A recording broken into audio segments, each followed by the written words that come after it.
करती हूँ, सदन के माननीय सदस्य आग्रह करती हूँ कि दलगत भावना से ऊपर उठ के, राजनीति से ऊपर उठ के इस जनहितकारी विधेयक का समर्थन करें। बहुत बहुत धन्यवाद, आपने हमें बोलने का समय दिया। महोदय,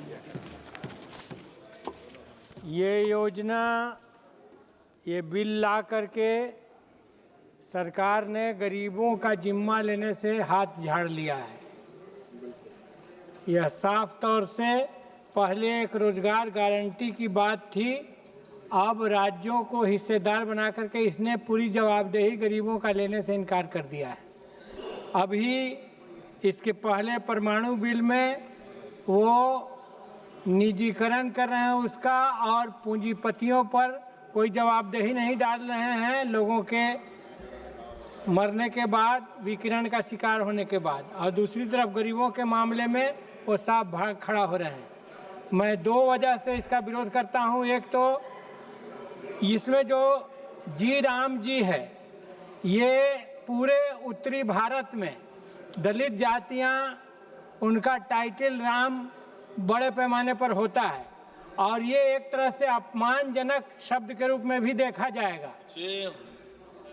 ये इस रूप में पुकारना, जी राम जी आ गए हम आपके यहाँ, तो इसलिए इसका ये नामांकन तो बिल्कुल उचित नहीं है।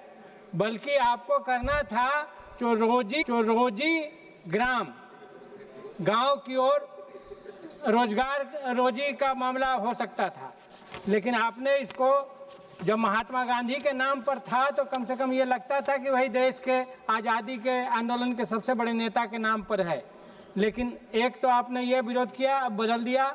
दूसरा ये कहना है कि आज गरीबों को उचित उनके आमदनी का साधन है, खेती में मशीनीकरण हो जाने की वजह से 3 महीने भी रोजगार नहीं मिलते, इसलिए इसमें कम से कम 200 दिन रोजगार की गारंटी का कानून ये बनना चाहिए। 125 दिन से काम नहीं चलेगा। और तीसरी बात ये जो हमें कहना है महोदय, कि जिन लोगों को इस योजना में शामिल किया गया, उनका पक्का घर का गारंटी, उनका पलायन पर रोक का गारंटी, ये सब इसके जरिए होगा। क्योंकि यही लोग खेती संभाल करके आज बटाईदार भी बने हुए हैं और खेती घाटे में है, जिसकी वजह से आत्महत्याएं भी करनी पड़ रही हैं।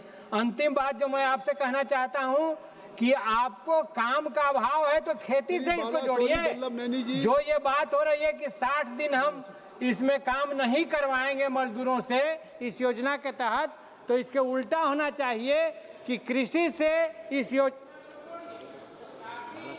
Sir, thank you sir. Kindly you start, Mr. Balasuri. I have already. Sir, thank you, sir. I rise today to speak in support of the G Ram G Bill 2025, which speaks to transform rural employment and livelihood in our country. Before I speak on this bill, I thank the Honorable Rural Development Minister and the Finance Minister for releasing rupees 988 crores pending dues under NREGA to Andhra Pradesh. Sir, as we know,